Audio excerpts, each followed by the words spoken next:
Type Moon, um dos universos mais expansivos e complexos que já saiu do Japão. Eu já fiz um vídeo introduzindo esse universo e suas regras básicas, e eu recomendo fortemente assistir aquele vídeo antes desse, pois enquanto lá eu falei sobre o mundo, aqui eu vou falar sobre o sistema de magia desse universo. Eu sou o Shirogane, já deixe seu like e se inscreva para dar uma força, e se você quiser me seguir no Twitter, o meu arroba é esse aí. Sem mais delongas, vamos por partes.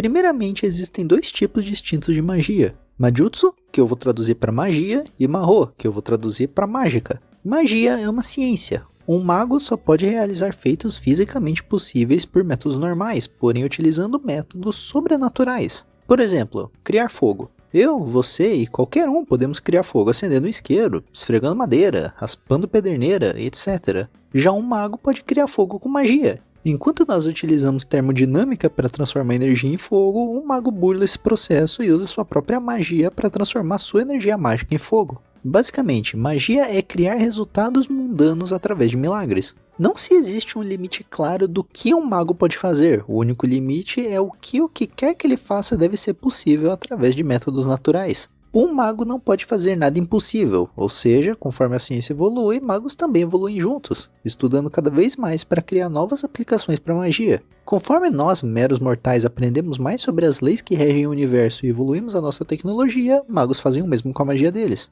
O que alimenta a magia do mundo são mistérios. Mistérios são fragmentos de energia da raiz que se manifestam no mundo humano através de magia, criaturas místicas, artefatos lendários, etc. Quanto mais antigo, mais misterioso e portanto mais forte o mistério é. Só que o que é o inverso de um mistério? Uma descoberta. Conforme a ciência e o avanço humano foi progredindo, nós passamos a aprender mais sobre o mundo, sobre como coisas funcionam. Nós estamos sempre descobrindo novas leis da física e descobrindo explicações para coisas que antes julgávamos como sendo milagres. E conforme mais conhecimento nós obtemos, menos mistérios existem e, portanto, mais fraca a magia no mundo se torna. Quanto mais fácil se torna explicar um fenômeno, menos misterioso aquilo é, portanto, menos poder aquilo tem. Já que magia é fundada no conceito de estudar e reproduzir fenômenos pré-existentes, não é possível criar novos mistérios. Por mais que alguém tente, o intelecto humano não é capaz de criar algo inexplicável. No mundo moderno, só podemos criar algo que entendemos. Porém, quem consegue burlar essa parede e realizar o impossível se tornam mágicos. Um mágico é alguém que consegue utilizar mágica real, ou seja, consegue fazer algo fisicamente impossível. Mágica é a forma mais alta de mistério, superando tanto magia quanto qualquer ciência que exista em uma época determinada. Um feito impossível de se reproduzir por humanos ou pelo próprio planeta, mesmo com recursos infinitos. Adquirir mágica é o objetivo final de todos os magos, pois só é algo alcançável a alguém que conseguiu acessar a raiz e conseguir conhecimento e poder além de qualquer mortal. Uma magia que cria fogo é meramente uma magia, algo que pode ser reproduzido acendendo um fósforo. Já algo como manipulação temporal, viagem interdimensional, ressuscitar os mortos, tudo isso é mágica, pois é algo impossível com a tecnologia ou magia da era moderna. Em resumo, magia é igual a utilizar magia para realizar algo que se pode fazer com ciência. Mágica é igual a utilizar magia para realizar um milagre impossível de ser realizado normalmente.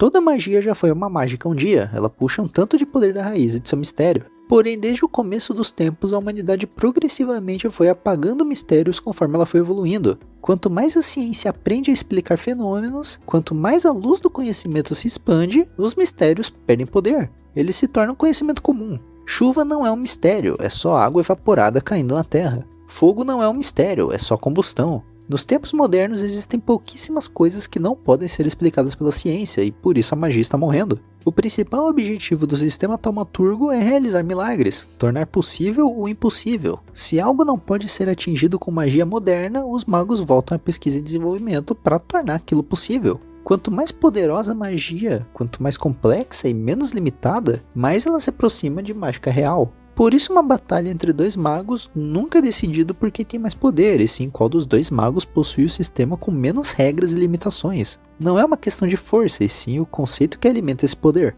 A taumaturgia é definida como aquilo que governa as habilidades do passado que a ciência não pode explicar, enquanto ciência é aquilo que governa a tecnologia do futuro que a magia não pode alcançar. Os dois se complementam em um único conceito, o avanço da humanidade em busca de proteção e prosperidade.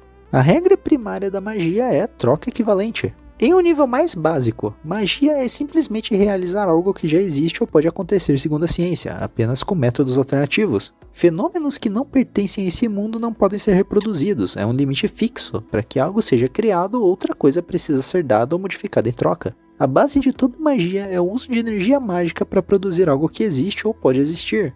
Algo feito de imagens e que talvez nem exista mais de forma natural cai na categoria de fantasma, e são coisas que eventualmente irão ser rejeitadas e apagadas pelo próprio mundo por entrar em conflito com essa regra. O único que consegue burlar esse limite é Shiro Emiya, pois tudo que ele projeta não é imposto sobre o mundo real, e sim criado e puxado do seu mundo mental pelo poder do seu Reality Marble, Unlimited Blade Works. A regra da troca equivalente não se aplica somente à magia. Magos também usam isso como um lema de vida. Se alguém te dá algo ou faz algo por você, você os deve algo de valor igual. Sistema de taumaturgia é um termo geral para se referir a várias escolas e disciplinas diferentes, como astrologia, alquimia, cabala, etc. Cada uma funciona de forma diferente, mas a base é a mesma: converter a energia mágica dentro do usuário para transformar o mundo externo. O praticante age conforme o sistema mágico de sua disciplina. Magia é como um código de computador, uma linha de cálculos e códigos que, ao ser executado, realiza uma tarefa. Mas no caso, o que alimenta essa tarefa não é a eletricidade, sim a energia mágica de um mago. E os circuitos que transportam essa energia são seus circuitos mágicos. Quanto maior o feito, mais energia mágica ele irá consumir e mais complexo será a magia. Alguns sistemas comuns são maldições, que são o sistema de magia mais comum do Japão. Sua natureza e efeitos variam conforme a região e a linhagem do mago, mas no geral todas têm a função de trazer calamidade, usando o mínimo de energia mágica com o máximo de efeito. Um exemplo de maldição é o Gander da Rin e da Lúvia, que é um disparo concentrado de maldições que causa dano equivalente a um tiro de pistola. A alquimia, que é um sistema focado no fluxo e conversão de matéria. Ela é focada em conseguir controle sobre corpos, vidas e almas. Por isso um alquimista também é capaz de fazer necromancia.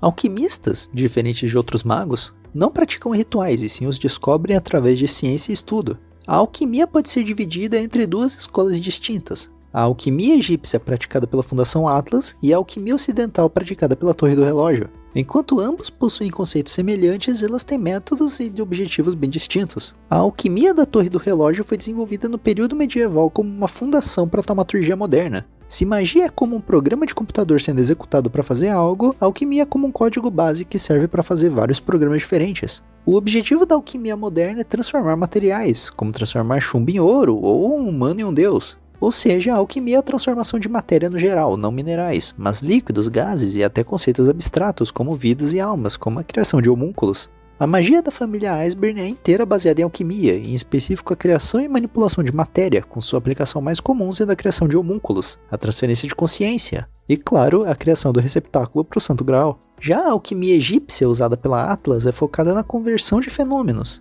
A alquimia egípcia é a progenitora de toda a magia. Ela evoluiu em sua forma mais pura, sem influência da magia ocidental da Europa, e é focada na investigação e manipulação dos princípios básicos do mundo. O objetivo da Atlas é a transmutação de eventos, não a de matéria. As suas magias mais básicas envolvem a transmutação da própria mente. Os alquimistas da Atlas praticam uma magia chamada aceleração de pensamento, que multiplica sua capacidade mental em centenas de vezes, permitindo ao alquimista raciocinar em um nível muito além de humanos normais. O que, combinado com sua outra magia principal, chamada partição de memória, que consiste em dividir sua mente em vários setores para conseguir processar múltiplas linhas de raciocínio ao mesmo tempo, os torna praticamente supercomputadores de forma humana. A Cabala é o maior sistema de taumaturgia do Oriente Médio e Europa, centrado em decifrar escrituras sagradas, como por exemplo, a Bíblia. Ela é o sistema de magia mais parecido com uma ciência real, no sentido que todo o seu poder é derivado de matemática e interpretação de texto, usando magia para extrair poder de arranjos de números e letras. Cabalistas podem usar sua magia tanto para ataque, como o Roa, que usa eletricidade, e a Oko, que usa luz,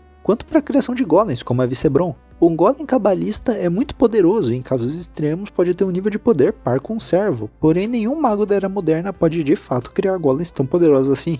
O fluxo e transferência de magia são magias que se tratam de transferência de energia ou informação de um objeto para o outro. Energia mágica não pode ser armazenada no ambiente, pois ela dispersa na atmosfera, mas alguns podem armazenar sua energia mágica em objetos, permitindo economizar energia mágica para usar mais tarde. A magia de joias da Rin é um exemplo desse tipo de magia. Ela armazena sua energia em excesso e pode utilizar no lugar de energia em seu corpo. Joias são extremamente eficientes em armazenar a energia do mago, já que elas passaram séculos enterradas em contato com os espíritos da natureza e foram impregnadas com seu poder. A limitação de uma joia é que elas quebram ao liberar a energia armazenada, então só podem servir como magias únicas, o que pode acabar ficando bem caro para o mago. Cada joia corresponde a um tipo específico de propriedade mágica, e após a energia mágica ser armazenada, a magia irá corresponder a essa propriedade. É possível modificar a propriedade da joia, mas ela será muito menos eficiente do que seria usando a propriedade natural dela. Liberar toda a energia armazenada de uma vez irá executar o efeito correspondente com poder máximo, mas a joia irá queimar e desintegrar completamente. O poder da joia depende totalmente do tanto de energia que o mago armazenar dentro dela. Quanto mais poder armazenado, mais forte será a magia. Claro, existem dezenas de outros sistemas, mas esses são os principais. Cada cultura e região possui suas próprias tradições com focos e objetivos diferentes, mesmo que seus efeitos sejam semelhantes.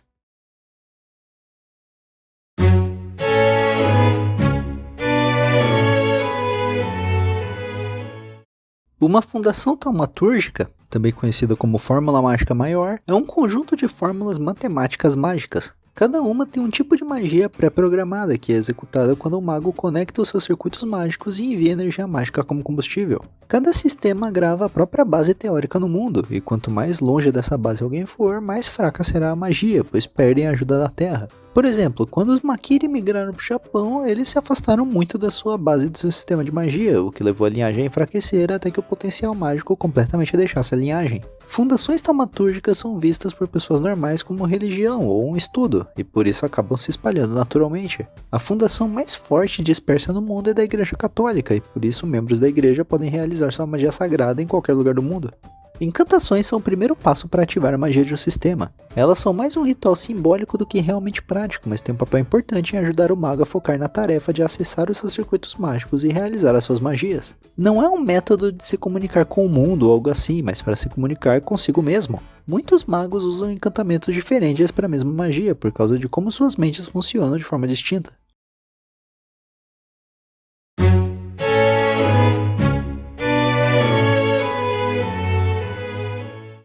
Os 5 elementos maiores são as substâncias básicas que moldam o mundo. A combinação delas muda de acordo com o sistema usado. Normalmente um mago é bom em manipular pelo menos um deles, mas alguns têm mais de uma afinidade. Aqueles que possuem afinidade com todos os 5 elementos são chamados de Average Ones, ou medianos, e são altamente valorizados pela associação de magos por sua versatilidade. Geralmente esses indivíduos tentam dominar magias que utilizam mais de um elemento ao mesmo tempo. Por outro lado, há casos de pessoas que conseguem manipular elementos completamente diferentes dos 5 principais. Na associação, esses indivíduos que manipulam elementos fora dos 5 principais costumam ser de casas bem distintas ou a não fazer parte da associação. Para identificar qual dos 5 elementos é sua afinidade elemental, magos usam um processo de consagração, composto pelo uso de cartas de tarô e teste de personalidade. Embora existam métodos para alterar a afinidade elementar de uma pessoa, eles são muito dolorosos e perigosos. Como Sakura, cuja afinidade elemental de nascença é vazio, mas teve sua afinidade alterada para a água pelo fosso de vermes do Zouken. O atributo taumatúrgico, também chamado de traço de magia, é um dos componentes que determinam o efeito da magia de alguém. Os atributos taumatúrgicos acrescentam significado à magia elementar e expandem sua versatilidade. Há vários tipos, como reforço, projeção, conversão, etc. Em geral, cada linhagem é especializada em um determinado atributo. Isso depende de gerações de pesquisa e dos tipos de mistério gravados no brasão mágico da família, portanto os atributos taumatúrgicos da família não podem ser alterados em curto prazo. Além disso, um mago pode desenvolver outros atributos, e os magos de primeira linha tendem a possuir vários atributos. Um brasão mágico é uma série de circuitos mágicos dados uma forma estável para poder armazenar o arquivo mágico daquela família. O brasão é passado de pai para filho, de herdeiro para herdeiro, e cada nova geração vai adicionando um pouco da própria mágica nele, o que com o passar das gerações vai fortalecendo aquele brasão e expandindo seu potencial mágico. Um mago pode utilizar seu brasão tanto para aumentar o poder de sua magia, quanto ajudar a estabilizar um feitiço quando usa a magia de sua família. Quanto mais velho e estável um brasão, mais fácil é executar os feitiços gravados nele. Origem é o ponto de partida que define a existência de uma pessoa e direciona suas ações ao longo da vida. É uma força que vem de dentro da raiz e todos os seres humanos a seguem, mesmo que inconscientemente, pois é o conceito que os criou desde o momento em que nasceram. É praticamente impossível uma pessoa contradizer a sua origem. A seguir é um instinto básico dentro de toda pessoa, uma compulsão para fazer o que de dentro do seu coração é o que parece certo. Origens são usadas para descrever detalhes específicos sobre o mago, enquanto a afinidade elemental é uma indicação de qual seu alinhamento geral. Magos com uma origem que se expressa de forma forte às vezes são removidos dos alinhamentos normais, e tem vezes onde a própria origem acaba se tornando também a afinidade elemental daquele mago. Esses magos se tornam especialistas extremos, incapazes de fazer qualquer coisa fora do seu alinhamento de forma competente. Por exemplo, a origem e alinhamento elemental de Shirou são ambos espada, enquanto seus atributos são reforço e projeção, o que torna ele incapaz de fazer qualquer magia dos 5 elementos de forma precisa, pois ele simplesmente não foi feito para isso. Mas sua especialização extrema acaba se manifestando de forma de seu Reality Marble, Unlimited Blade Works.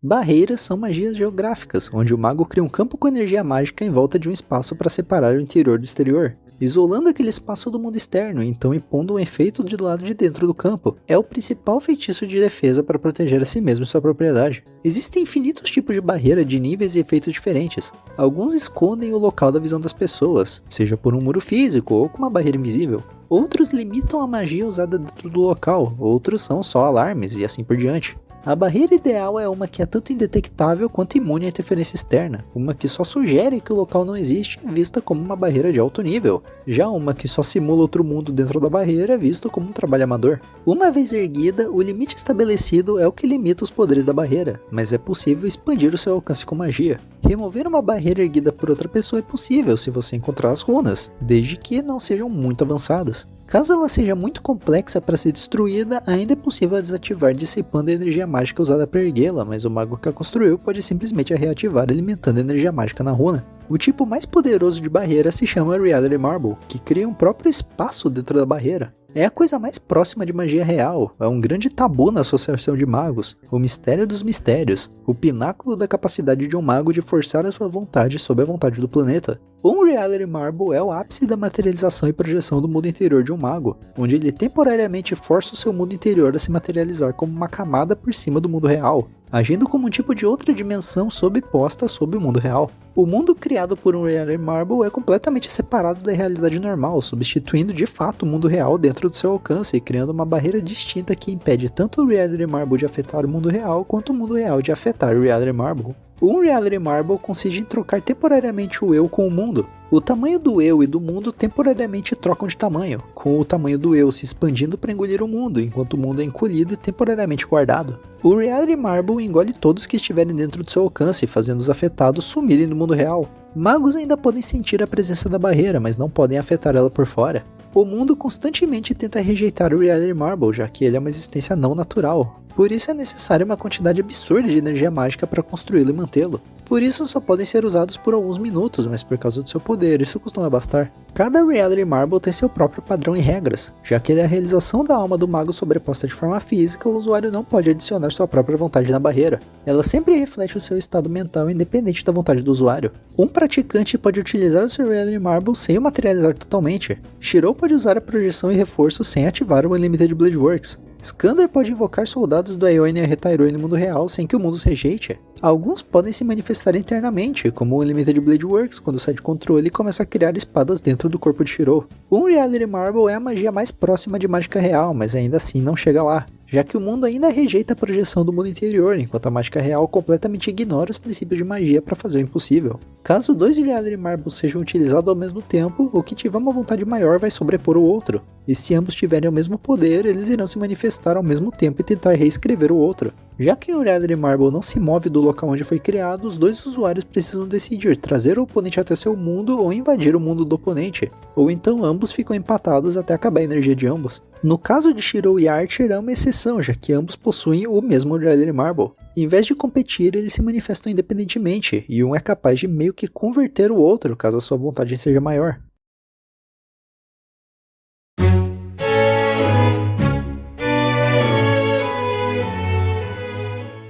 Mágica, ou magia real, é a classe de mistério mais alta possível, que ultrapassa qualquer magia ou ciência da época. Ela representa o ápice da excelência mágica, um milagre impossível de ser reproduzido por humanos ou o próprio planeta, mesmo com tempo e recursos infinitos. Adquirir mágica é considerado a conquista suprema de um mago, somente ao alcance de quem chegou à raiz. Mágica é obtida chegando à raiz, mas em ordem para adquirir mágica, o mago precisa ser o primeiro a viajar por um caminho específico da raiz. Mesmo que a mesma teoria e método sejam utilizados para chegar lá, aqueles que forem depois do primeiro mago não podem mais adquirir aquela mágica. Porém, é possível herdar mágica de seus antecessores. A primeira e quinta mágica são semelhantes no sentido de que foi ao chegar à raiz que a mágica foi adquirida, enquanto a segunda, terceira e quarta foram criadas como métodos para alcançar a raiz. Magia pode ser classificada como conhecimento humano do mundo existente, já a mágica existe fora dessa escala. Magia foca no estudo de história, nas obras do homem e o ciclo de vida do planeta. Já a mágica é considerada um presente dos deuses, um crime irrefutável contra a própria natureza humana e a vontade do planeta. Por isso, chegar à raiz pode acionar a Counterforce. Na Era dos Deuses, magia era muito mais próxima à mágica, sendo praticamente sinônimos, mas a distância entre os dois conceitos aumentou muito conforme o conhecimento da humanidade foi se expandindo. Conforme fomos descobrindo o mundo e como as coisas funcionam, fomos descobrindo os mistérios do planeta e, portanto, enfraquecendo a magia. Hoje em dia, existem apenas 5 magias, e apenas 4 delas possuem praticantes vivos, sendo elas: a primeira mágica, cujo nome e poderes exatos são desconhecidos, foi a primeira descoberta e usada pela bruxa Yumina no início da Era do Homem. E mesmo Yumina tendo morrido por causas desconhecidas, seus descendentes diretos ainda possuem uma conexão com a primeira mágica e aplicam seus conceitos à sua magia. Alice Kuonde é uma descendência de Yumina e sua magia Ploy Kickshaw é uma aplicação da primeira mágica. Por causa de como o Ploy Kickshaw funciona, a utilização de familiares baseados em fantasia que reescrevem as leis da realidade quando estão em uso, é teorizado que a primeira mágica seja a forma com que a magia negação do inexistente é utilizada. Negação do inexistente é uma magia realizada através de mágica, com o poder de rejeitar a realidade e realizar feitos impossíveis, como, por exemplo, ressuscitar os mortos. A segunda mágica, conhecida como Caleidoscópio, é utilizada por Zeoret. Foi adquirida pelo mesmo após derrotar o Primordial da Lua, Crimson Moonbrun Studio, em batalha. Ela governa a operação de universos paralelos e permite ao usuário observar outras realidades e viajar livremente entre elas. Também permite viagem no tempo, já que observar e reescrever eventos cai sob o domínio da segunda mágica. A terceira mágica, conhecida como Raven's Feel ou Sensação Celestial, foi adquirida pela família Iceberg na Era dos Deuses como um método de atingir a raiz, mas seu conhecimento acabou perdido. Ela governa a materialização da alma. A alma é onde as memórias, mente e magia de uma pessoa são armazenadas, e após a morte a alma retorna à raiz e não pode ser recuperada. Existem métodos de adquirir imortalidade, porém são incompletos, como Roa, que precisa de receptáculos, ou Zouken, que a própria alma começou a apodrecer. A terceira mágica permite ao usuário materializar a sua alma após a morte do seu corpo, adquirindo imortalidade real ao fazer a sua alma transcender o plano terreno e não sendo forçado a retornar à raiz. Ao materializar sua alma, o usuário também adquire energia mágica infinita, já que ele não é mais limitado pela sua carne, e por isso ela é tão cobiçada. A família Iceberg tentou por séculos reproduzir a terceira mágica através de homúnculos, mas homúnculos não podem a utilizar, pois eles não têm alma e por isso não podem realizar a materialização da alma. O ritual do Santo Graal foi criado utilizando princípios da terceira mágica, mas não pode a reproduzir perfeitamente. Servos são almas sem corpos trazidos de volta à vida, porém eles ainda são rejeitados pelo mundo e precisam de seus mestres como âncora para continuar existindo. Quando um servo é morto, a sua alma é temporariamente armazenada no Graal e, teoricamente, com todos os servos mortos, o Graal terá energia o bastante para realizar a terceira magia em sua forma plena. No final da rota Ravensfield e Fate Stay Night, Ilya utiliza a magia armazenada no Graal Corrupto para realizar a terceira magia e materializar a alma de Shirou. Porém, mesmo assim é uma versão incompleta e Shirou precisou de um corpo de marionete para poder se ancorar no mundo real. A quarta mágica é tão misteriosa quanto a primeira, se não mais. Nós sabemos que ela definitivamente existe e o seu usuário está vivo, só não sabemos seu nome, o que ela faz ou quem é o usuário dela. A quinta mágica, chamada de Azul Mágico, tem seu domínio apenas parcialmente entendido, sendo capaz de viagem no tempo e manipulação temporal, mas que a sua usuária, a Oko Ozaki, teoriza que é capaz de muito mais, já que viagem no tempo é regida pela segunda mágica. A viagem no tempo da quinta mágica é bem limitada, podendo ser utilizada pelo usuário apenas de forma individual e localizada. Cara, o sistema da Type Moon é um caos. Eu falei um monte e não fui fundo em nada. Eu particularmente amo como esse sistema é bem definido e explicado, basicamente não existem sessões gratuitas. Tudo tem uma explicação dentro da lore, mesmo que aparentemente não faça sentido. Enfim, por hoje é só. Dê um like e se inscreva no canal se não for inscrito, e se possível compartilhe com alguém e deixe seu comentário pra gente estar bem engajada, porque eu falei um monte e eu tô com a garganta extremamente seca. Se você tiver interesse nos meus devaneios e comentários aleatórios, me siga no Twitter. Muito obrigado por assistir até aqui e até mais.